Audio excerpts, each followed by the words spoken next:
Trailer کے شروع میں بازندینی فوج کا ایک لشکر آتا ہوا دکھائی دیتا ہے۔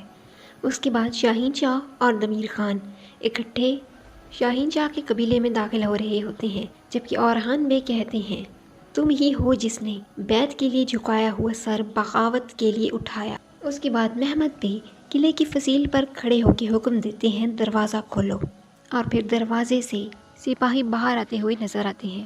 اورحان بے کہتے ہیں تم ہی ہو جو میرے حکم کے خلاف گئے اور میری سلطنت پر نظر ڈالی۔ اس کے بعد شاہین شاہ اورحان بے کے سپاہیوں پر تلوار چلاتے نظر آتے ہیں۔ اس کے بعد اورحان بے شاہین شاہ سے کہتے ہیں تم ہی ہو جس نے علاء الدین کا خون بہانے کی کوشش کی، میں تم سے اس خون ریزی کی قیمت وصول کیے بنا نہیں مروں گا۔ اگلے سین میں اورحان اور اسپورچا اندریاس کے سپاہیوں کے ساتھ مد مقابل نظر آتے ہیں۔ اگلے سین میں دمیر خان اندریاس سے کہتا ہے اگر یہ شادی ہو گئی تو بازندین کی اولاد تخت کو اور تم اس نیک کو بھول جاؤ۔ اگلے سین میں اسپورچا اور اورحان گزر رہے ہوتے ہیں۔ نیلوفر اورحان کو روکتی ہے مگر اورحان یہ کہتے ہوئے چلا جاتا ہے کہ ابھی نہیں۔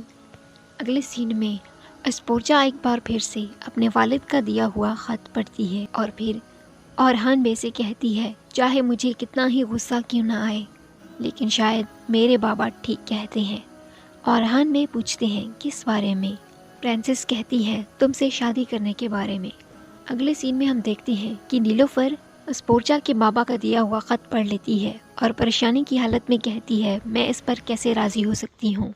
اگلے سین میں اورحان بے کے سپاہی مشالیں جلا کر کاراجہ حصار کے سامنے کھڑے ہیں۔ اورحان بے کہتے ہیں ہم کاراجہ حصار کو ایک ہی رات میں فتح کر لیں گے۔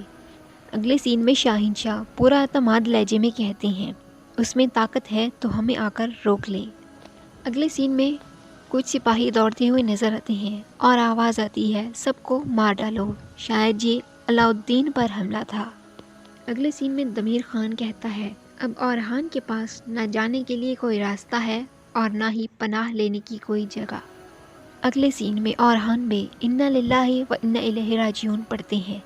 اس سے اگلے سین میں شاہین شاہ کے خاص آدمی کو اورحان بے گھوڑے سے گرا کر قابو میں کر لیتے ہیں۔ اس سے اگلے سین میں اورحان بے شاہین شاہ کے اس خاص آدمی کو اپنی تلوار سے مار دیتے ہیں اور کہتے ہیں آج جشن کا نہیں خون کا دن ہے۔